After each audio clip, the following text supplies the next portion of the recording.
Hi, I'm Chris McBrien. And I'm Derek Myers. Here at Pop Goes Your World, we've received a lot of great feedback on how much people enjoy the trivia segments that we do at the end of every episode.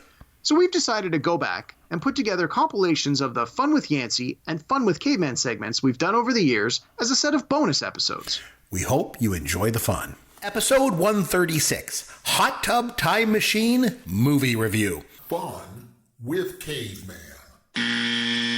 Okay, when it came time for me to come up with a premise for this week's Fun with Caveman, I was thinking about going with movies that suck, but I decided to play nice, okay? Okay. So the premise is going to be movies that involve time travel, okay? Here's what I'm going to do. Okay. I'm going to give you the year and the synopsis. You name the movie. Just keep in mind all the movies from tonight's trivia involve time travel movies, okay? 1951. We're going to go way back. Wow. A curmudgeonly, miserly businessman has no time for sentimentality and largely views Christmas as a waste of time. However, this Christmas Eve, he will be visited by three spirits who will show him the error of his ways. That sounds very much like Christmas Carol. That is correct. You are right. Okay, 1968. An astronaut crew crash lands on a planet in the distant future where intelligent talking apes are the dominant species and humans are the oppressed and enslaved. That is Planet of the Apes, Charlton Heston. Very good. See, you're doing well on this. Yeah, so far. I like time travel genres, so yeah, you'll do well. Video. You'll do well in this one. 1989. Two seemingly dumb teens set off on a quest to prepare the ultimate historical presentation with the help of a time machine. That would be Bill and Ted's Excellent Adventure. It would be Bill and Party Ted's on, Excellent. dudes. Yes, very good. Okay, 1999. An evil mastermind is back and has invented a new time machine that allows him to go back to the 1960s and steal his arch nemesis's mojo, inadvertently leaving him shagless. Yeah, you mentioned this earlier. This is the second Austin Powers movie. It was called Austin Powers, The Spy Who Shagged Me.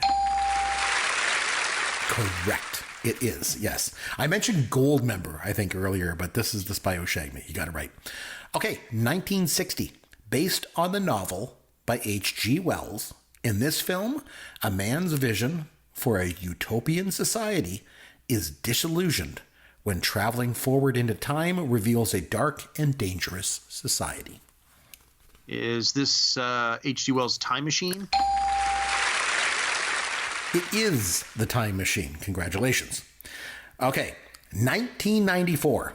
Max Walker, an officer for a security agency that regulates time travel, must fend for his life against a shady politician who's intent on changing the past to control the future.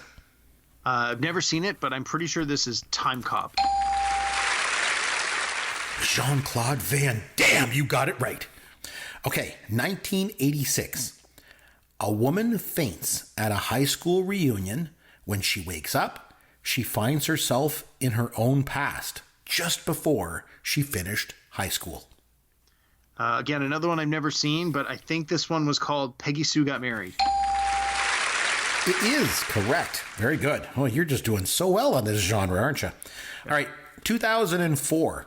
A girl makes a wish on her 13th birthday and wakes up the next day as a 30-year-old woman. This is one with Jennifer Garner, right? It was 13 going on 30. Yes, and the clues were definitely in the synopsis for you there. Okay, 1995. In a future world devastated by disease, a convict is sent back in time to gather information about the man-made virus that wiped out most of the human population on the planet. If this is the one I'm thinking of, Brad Pitt was nominated for an Oscar for this one, and it was 12 Monkeys. It was 12 Monkeys. You are just on a roll. Okay. 1981, a personal favorite of mine.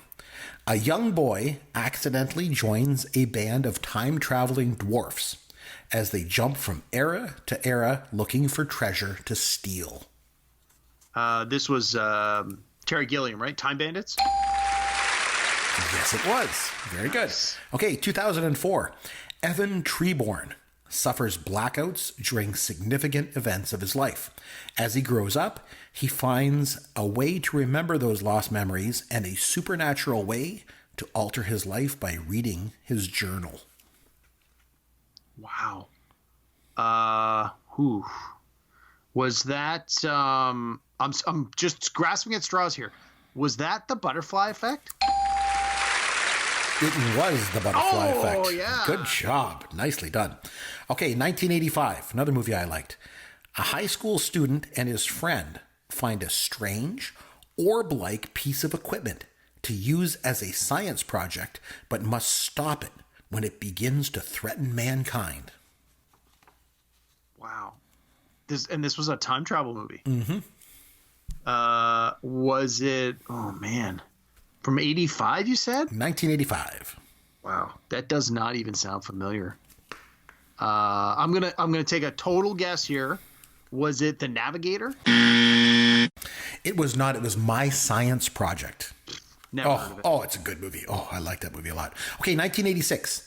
In 1978, a boy travels 8 years into the future and has an adventure with an intelligent, wisecracking alien ship. Wow. Wow. I had to make them a bit harder as we went on. Yeah, no kidding. Was this one The Flight of the Navigator? It was The Flight of the Navigator. Nicely done. Yeah. Okay, two more for you. Herman the voice of the ship? What's that? Wasn't Pee Wee Herman the voice of the ship in that? He might have been. I don't know. I think he was for part of it. Yeah. All right, two more. 1992. Bounty hunters from the future transport a doomed race car driver to New York City in 2009, where his mind will be replaced with that of a dead billionaire. Yeah, this one had Mick Jagger, right? It was Free Jack or Free Jack. I think it was Free Jack. Free Jack is correct. And the last one, 1980. A Chicago playwright uses self-hypnosis to travel back in time and meet the actress whose vintage portrait hangs in a grand hotel. So I think I know the answer to this. And if it is what I think it is, I actually have it on my PVR right now because I've never seen it and I've always wanted to. Was it the one with Christopher Reeves? And it was called A Moment in Time, I think? I'm sorry, it was Somewhere in Time. Somewhere in Time. But that's the one, right? With Christopher Reeves? That's the one. Yeah. I remember this movie being on the movie channel when I was about 11 years old. Yeah. I was excited because Superman was in it until I watched it because, man, it was boring. Oh, but yeah, you're right. Christopher Reeve and Jane Seymour. I liked her for Battlestar Galactica. So I remember at the time I thought it might be a good movie. It wasn't. But anyway, so you did pretty good. You do like the genre, eh? Yeah.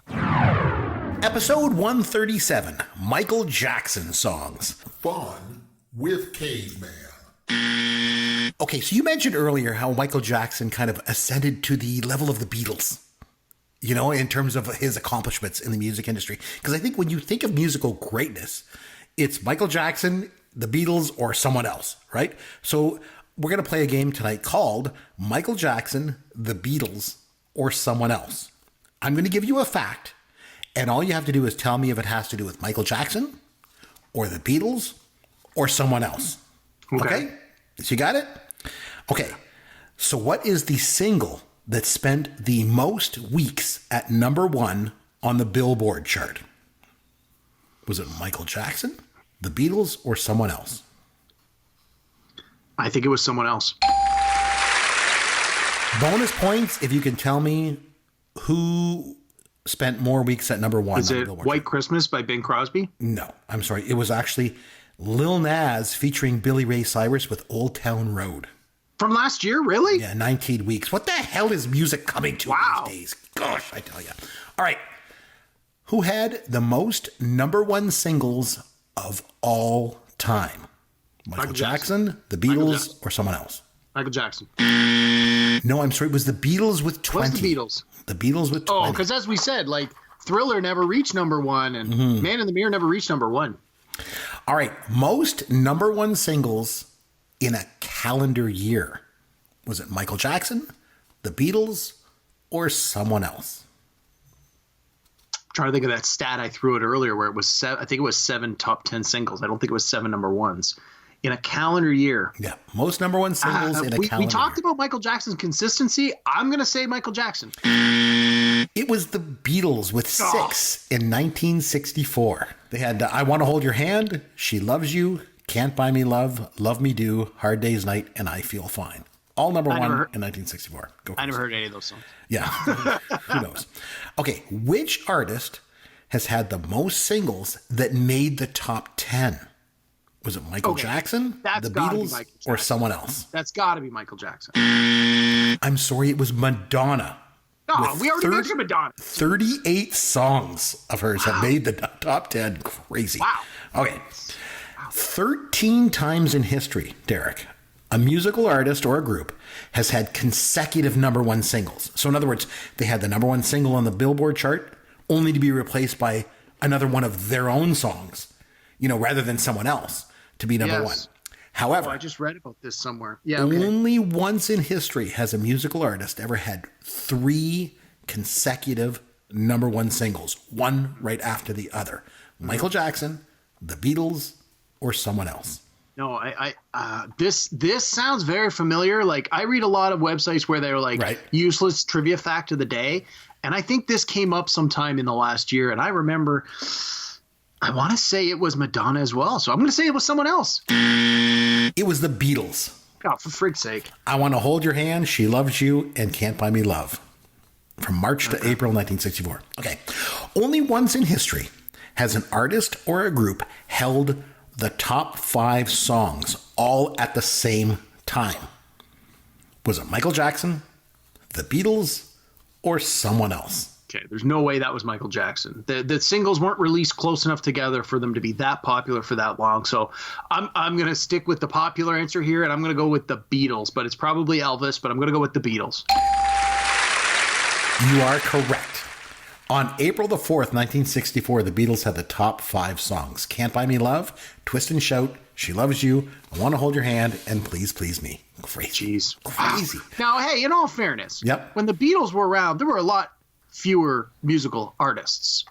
So I think that has something to do with this here. Now, not belittling their accomplishment. That's still fantastic, and the music is great.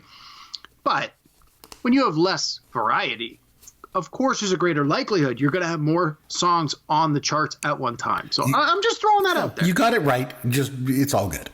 Okay. The best-selling album of all time belongs to what artist? Michael Jackson, the Beatles, or someone else? No, that's got to be Michael Jackson. Yes, you are correct. It's Finally, Thriller. Michael Jackson. Thriller by Thriller? Michael Jackson. It had to be Thriller. Best-selling album of all time. Okay. The best-selling single of all time belongs to which artist? Michael Jackson, the Beatles, or someone else? No, I got to think that's someone else. Yes, you are correct. Bonus points if you know the best-selling single of all time. Before or after 2000? Before. It's not the White Christmas I already said, is it? It is White Christmas by Bing Crosby. Very good. Congratulations. All right. Adjusted for inflation, what artist had the highest grossing tour of all time? Michael Jackson, the Beatles, or someone else? Well, I'm confident that Michael Jackson would have made more than the Beatles. It's just a matter of whether or not somebody else more recently, like maybe U2. That's why I adjusted for inflation. Yeah. Because I know those Jackson tours were usually long, and the tickets were probably reasonably priced for the 80s, but with inflation, as opposed to today, the prices are just so much higher. I'm trying to think of who is more I know U2 made a ridiculous amount of money on their last tour. I'm going to go with I'm going to keep saying Michael Jackson. I'm going to go with Michael Jackson. It was U2. Oh, what'd you do? Oh, my God. Second guess. Yeah, they made over $800 million from 2009 to 2011. Okay. So that was for me. I went to see them. Yeah. What artist or group's studio album holds the record for the longest run at number one on the charts with, unbelievable, 37 consecutive weeks at number one? Was it Michael Jackson, the Beatles, or someone else? Number one album, 37 weeks. Well, we've already talked ad nauseum about how Michael Jackson's songs just had single after single after single. And I remember looking at the dates of the releases, and they were released far enough apart that there certainly could have been 37 consecutive weeks, you said? Yeah, 37 consecutive weeks for the album itself to be number one. Yeah. Sorry, at number one or just on the chart? Number one. I mean, the Beatles were great, but I don't see them being there for that long with one album. Now, was it Michael Jackson or who else could it have been? If it wasn't Michael Jackson, it was probably someone more recent. Again, I'm going to lean on someone like Madonna, but let's say Michael Jackson. You are correct. It's Thriller. It was Thriller. Okay, yes. Good. You're making me second guess myself again. That's the whole point of the game. Okay, with over 1,600 versions of the song, the most recorded song of all time belongs to which artist? Michael Jackson, the Beatles, for sure, or someone else? It's got to be the Beatles. Yes, it is. Bonus points if you know the song. It's it's a song where they repeat the lyrics all the time because there's that Venn diagram where it's just like it's not going to come to me. That's right. It's Yesterday by the Beatles. Oh, that's not the one I thought. Okay. Yeah. This is the last one. Okay. Last question. What artist has sold more albums in the United States than any other artist in history? Michael Jackson, the Beatles, or someone else? In the United States. The United States. Well, Michael Jackson is American. The Beatles are not. So I got to think that gives him the edge there. Now the real question is, has there been a newer performer who has sold, sorry, what was it? Most albums, most singles, or most money? What are you asking What about? artist has sold the most albums in the United States? So I think that for the last 15 years, albums are not really a stat that would matter. So it would definitely be Michael Jackson, or it would be someone from the 90s. I got to think it's Michael Jackson. I'm going to go with Michael Jackson. It was Garth Brooks.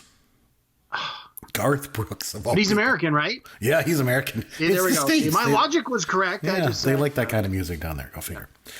Okay, so you did pretty good. It was a tough one. I thought I made it easy. I give you 1 of 3 chance on every question, but some of them were a little tricky. Episode 138, War Games Movie Review. Fun with Caveman. All right, my friend, it's over to you. It was my movie, so I guess you get to take care of the trivia this week. What do you got for me? All right. Well, we're going to go a little bit on the nose with this one this week. Okay. This movie starred Matthew Broderick. As you mentioned, this was one of his very first movie roles. But Matthew Broderick has been acting and performing on the stage and on the screen for a long time. He's got a pretty substantial list of credits. So I'm going to test you on your Matthew Broderick film knowledge. Oh, okay. Now, I know that he hasn't done a lot of films, though, eh? When you think about it. Well, he's done more than you think, and I think of him as, like I mentioned, once he did Ferris Bueller, I feel like he got typecast and then just kind of stopped. Yeah, to a certain extent. But I think I tried to make the list more heavy with titles he did when he was much younger, because I know that once the 90s came around, you probably haven't seen most of the things he's been in since then. That's true. So point. I tried to pepper a few new ones in there with more of the old ones. So I wanted to give you a fighting chance. I'm not trying to trick you on any of these. They're very straightforward questions, but I think if you are not familiar with his body of work, some of these are just going to go over your head. So let's I know him pretty good, I think. Yeah, we'll see. Yeah, okay. And I mean, I'm a big fan of his work too, so it wasn't much of a stretch for me to come up with questions for these. A few of them I had to go back and watch the trailers to some of these movies. What was this movie? Oh, yeah, but okay. So you ready? Matthew Broderick trivia. I'm going to give you the description of the movie, and you just give me the title, and Matthew Broderick is in every one of these ones. Ready? Right. Yeah, I think I can do that. All right. Okay. In this 1985 fantasy film, Matthew Broderick plays a young thief who unwillingly gets involved with a warrior and his female traveling companion who suffer from a demon's curse and are hunted by the church. Is that Lady Hawk? That is Lady Hawk. Yeah. Right. Have you seen Lady Hawk? Yes. I was like a long time ago. I don't remember much about it. Wasn't that Michelle Pfeiffer? and Rutger Hauer. Yeah. Oh, Yeah. It's So been a long time. Yeah. let me tell you about Lady Hawk. The soundtrack kills it because it's all 80s synthesizer music. It is a painful rewatch because you can't get past the music. Other than that, the movie's pretty decent, though. All right, on to the next question. Matthew Broderick plays the commanding officer of the 54th Massachusetts Infantry Regiment in this period drama about the Union Army's 2nd African American Regiment in the American Civil War. Oh, African American, that was Glory. Yes, it was. Yes. I've never seen it. I haven't seen it either, but I'm familiar with it. Oh, we may have to watch it then. I heard it's great. Yeah, there you go. All right. This one, hit or miss. In this 2015 Judd Apatow comedy, features a cameo from Matthew Broderick playing himself. Oh, I mentioned this just last week on the show as Trainwreck. Yay! Yeah, I mentioned that one. I like Judd Apatow. He's good. And I knew you had seen it, so I thought, let's see if you get this one right. Okay. As soon as you mentioned 2015, I was like, I'm not going to know this one, but hey, sure enough, there you go. All right, we got a pair of questions here from 1999. The first one, in 1999, Matthew Broderick played the live-action version of this cartoon character, originally voiced by Get Smart actor Don Adams. Yeah, that was Inspector Gadget. Yeah, yes, it was. That. Yeah, I didn't see the movie, but I'm familiar with it. All right. Also in 1999, Matthew Broderick played Mr. McAllister, a high school teacher who makes it his mission to stop overachiever Tracy Flick from becoming student body president. Name the movie. Oh, that was, was that Reese Witherspoon's movie? Was it? Yes. Yeah, she was Pick Flick. Was it Election? Election, yeah. Yes, I'm doing so good this week. Yeah, and I saw Election is on the lineup this week on one of the free movie channels. So if you haven't seen it in a while and you're interested, go set your recorder. Yeah. All right. Next question. A group of young recruits, including Matthew Broderick, go through boot camp during the Second World War. Broderick and two of his film co-stars reprise their roles from the Broadway play of the same name. I know that. That's from the 80s. It was Biloxi Blues. Yes, it was. Yes, yeah. Nicely done, 1988. Nice, yeah. All right. This one's a little newer. Maybe, maybe not. No longer satisfied with stomping Japan, this 1998 monster movie reboot had the title character stomping through New York City while Matthew Broderick and his team tried to stop it. Name the movie. This I felt like was a big comeback for him. This was Godzilla. It was Godzilla. I remember that, yeah. Yeah. It was, the movie was not great, but the soundtrack was amazing. I actually enjoyed the movie. Oh, believe it. I was working at Blockbuster Video when this came out, and it was one of those ones at the time where they made the video available for sell-through. Everybody was buying it. Was we huge. couldn't keep it on the shelf. And people bought the video and the soundtrack, and the soundtrack's amazing. All right. The soundtrack, that was Puff Daddy with Come to Me. Was that not the song? Yeah. Oh, that was And good. it had the Wallflowers did the cover of David Bowie's Heroes, which was really good. Rage Against the Machine had a song on there. Yeah, there was a lot of good songs on that soundtrack. It really held up. I can't believe I know that much about something from 1998. No kidding. Wow. Wait. Look at you stretching your muscles there. All right. Next question. The script for this 1996 comedy directed by Ben Stiller and starring Matthew Broderick and Jim Carrey sold for $750,000 and went on to earn $102 million worldwide. I saw this movie and I didn't like it. I thought it was dark and weird, but it's the Cable Guy. That's correct. Right? Same with you, Chris. I saw it and I didn't really like it. I didn't care for it. Yeah, a lot of Jim Carrey fans, though, think it's some of his best work. I'm not a big Jim Carrey fan. I did not care. I am not a big Jim Carrey fan either. I think Liar Liar is his best work, but I'm with that one. Yeah. Yeah. All right. Next question. Both Gene Wilder and Matthew Broderick played Leo Bloom in this Mel Brooks classic. Wilder in 1967 and Broderick in 2005. Name the movie. That was the producers. It was indeed the producers. I love the original. That's for sure. You're perfect so far, Chris. You haven't missed one yet. God, I'm doing so good at this one. All right. Let's not jinx it. Yeah, okay. No kidding. Next question. Matthew Broderick lent his voice to this Disney animated classic in 1994. 3 other actors, including Jonathan Taylor Thomas, J.D. McCrary, and Donald Glover, have also voiced the same character on the big screen. Name the movie. I would have no idea until you mentioned Jonathan Taylor Thomas. And for whatever reason, I know that he voiced the Lion King. That's correct. Yeah. Now, if I remember correctly, Yancey had you watch The Lion King as a part of an earlier show, right? He did, and I had never seen it before, but I remember Jonathan Taylor Thomas because he was in Home Improvement. Yes, he was. And he did the voice in that. But so Matthew Broderick did a voice in the same movie or a different version? They all played, all the actors I mentioned voiced Simba, two of them as the young Simba and two of them as the adult Simba. Different ages. Yes. Oh, okay, got it. So when they did the Jon Favreau version, the computer animated version a couple of years ago, it was J.D. McCreary as the young one and Donald Glover as the older one. So Gotcha. Yeah. All right. Only a few more questions to go. I think these are all pretty easy for you. So next one. In this 1987 film, Broderick plays an airman who cares for chimpanzees used in a secret Air Force project. Oh, considering that I didn't think he did all that many movies, this is Project X. It is Project X. Was it Helen Hunt? Yeah, Helen Hunt. Yeah. God, no. He did a lot more movies than I thought. Okay. Yep.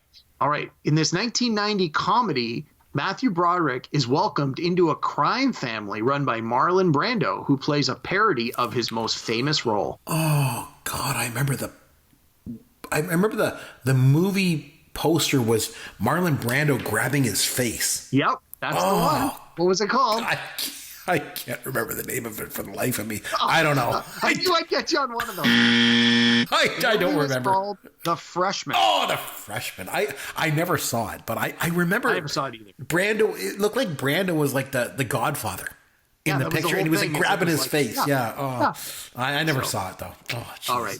Okay. God, Broderick has done a lot more than I thought. Okay. Nice, easy, slow lob ball right over the plate on the last one here. In Broderick's most iconic and memorable role, his character reminds us that life moves pretty fast. If you don't stop and look around, you could miss it. Nice. It's Ferris Bueller's Day Off. Yes. Absolutely Ferris Bueller's Day Off. Oh, all right. Nice. Well, you did pretty good. Got them all at one. One, 2, 3. Nice. I feel happy about that. Episode 139, Mad Max Fury Road movie review. Fun with Caveman. You know, I got to thinking, there's been quite a bit of Australian influence in pop culture over the years. So this week, I'm going to give you trivia questions about Australian pop culture. Okay? Boy. So here we go. I'm going to do so badly on this. I can already tell you. These are easy. You're going to get them all. Okay. Okay. First one. This Australian actress made her feature film debut in BMX Bandits. She later went on to be nominated for Academy Awards for her performances in Lion, Rabbit Hole, and Moulin Rouge. And in 2002, she won the Best Actress Oscar for her role as Virginia Woolf in The Hours. Right. Okay. That's Nicole Kidman. You are correct. See, you're going to do really well at this. I got it once you got to Moulin Rouge. I'm like, oh, yeah. You're going to do fine. Okay. This 1986 action comedy movie put Australian pop culture on the map, mainly due to the charisma of its leading man, Paul Hogan. Oh, Crocodile Dundee. Yay! See, it's Crocodile Dundee. Of course, you're right. Now, this beer featured in Crocodile Dundee served to further put Australia onto the map in the 1980s North American pop culture. Can you name the beer that was featured? I'm a little embarrassed to say I think I can, even though I'm not a beer guy. Was it Foster's? It was Foster's Lager. Yes, congratulations. And Paul Hogan did the ads. I remember the commercials. Yep. There was the whole thing where he's like, we can't show an actor drinking a beer on camera. So I got to wait 30 seconds to drink this beer. And then it was like counting down. And he's like, all right, 10, 9, 8, 7, 6, 5, fade to back. And then you hear him glug, glug, glug, glug, glug. Yeah, they were good ads. Yep. Anyway, sorry. All right. This rock band was formed in Sydney in 1973. And despite losing their lead singer in 1980 as a result of choking on his own vomit, they continued to churn out the hits until 2016, when their new lead singer suffered hearing loss and was replaced by Axl Rose. Derek, can you name this Australian rock band? Well, I thought I could until you got to that Axl Rose part, but I'm going to stick with my original guess, which was AC/DC. You are correct. Oh, It is okay. I had no AC/DC. idea that Axl Rose stepped in. Wow. Yeah. Talk about a step backwards. Oh, no kidding. For the band. Not For the Axl. band. Yeah, not for Axl. This Australian band rose to fame in the 1980s with hits such as Suicide Blonde, Never Tear Us Apart, and Need You Tonight. Yep. One of my favorites. In Excess. Yes, you got that one right. See, you're doing so well at this Australian thing. You're giving me the easy low balls right over the plate pitches. Yeah, they're all easy, I told you. Okay, so this gruff Oscar winner was nominated for 3 consecutive Oscars for Best Actor and spends his spare time fronting a rock band called 40 Odd Feet of Grunts. Derek, can you name him? It's the guy who was in Gladiator, and for the life of me, his name is eluding me. His name... Oh my God, I can't believe I'm blanking on his name. He was nominated for The Insider. He was nominated for Gladiator. He was nominated for Beautiful Mind.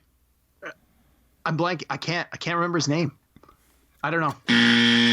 Russell Crowe. Oh, Russell. I can't believe I couldn't get that. How could you not get that? I could picture him. I could see the movies. I could see the... Oh, I can't believe I missed It's all good. It happens. Yep. All right, this Australian actress had 5 #1 singles, including the #1 song on the Billboard charts for 10 consecutive weeks in 1981. But even with her amazing music success, she's still best known for her roles in movie musicals. Derek, who is she? Olivia Newton-John. Yes. And Grease be damned, I'll always remember her for Xanadu. Oh, okay.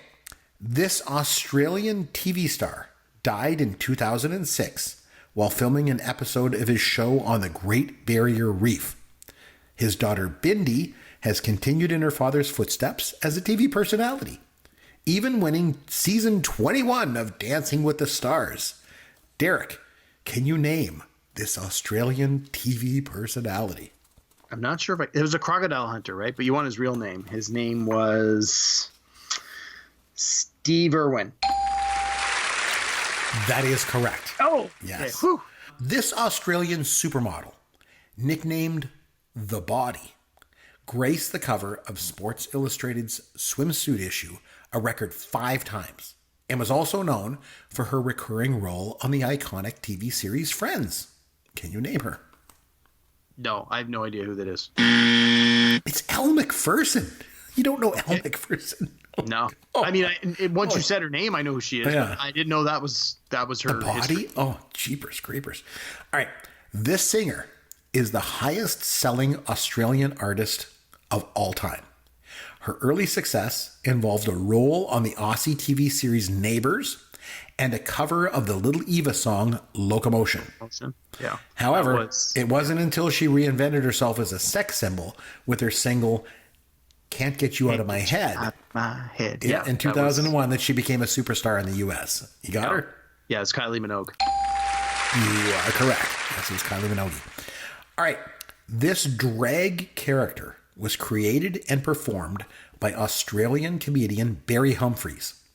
Known for her purple hair and cat-eye glasses, she landed several roles on television, including a recurring guest spot on Ally McBeal from 2001 to 2002. I want to... I can picture him. I can picture her.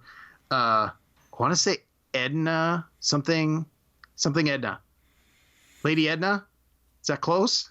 It was Dame Edna. No, that's close. You got to give me half points on that. I guess so. All right, this rock band has won more Australian Recording Industry Association awards than any other band in history. All 5 of their studio albums debuted at #1 on the Australian chart. Can you name the band? Wow. Their albums were Frog Stomp in 95. Oh, Silverchair. Yes, you got it. Okay. Honestly, when you said that, I thought, man, it's probably something like Silverchair. And then you're like, Frog Stomp. I'm like, that was Silverchair. All right, this final one here. This Australian children's musical group features group members Anthony Field, Lachlan Gillespie, Simon Price, and Emma Watkins. They were listed at the top of Business Review Weekly's top earning Australian entertainers 4 years in a row and earned $45 million in 2009 alone. Derek, can you name this top earning Australian children's act?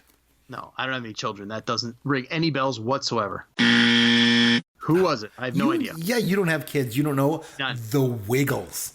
Oh, okay. Oh my I've God. heard my friends who have kids speak Yeah. of them, but Yeah. I couldn't pick them out of a lineup if my life depended on Can't it. believe they made that much money. I can't. Unbelievable. Anyway, not bad. He did a pretty good job on those. See, when we went to start out, you're like, I don't know anything about Australian pop culture, but you do. Well, You're I mean, good. you gave me the easy ones.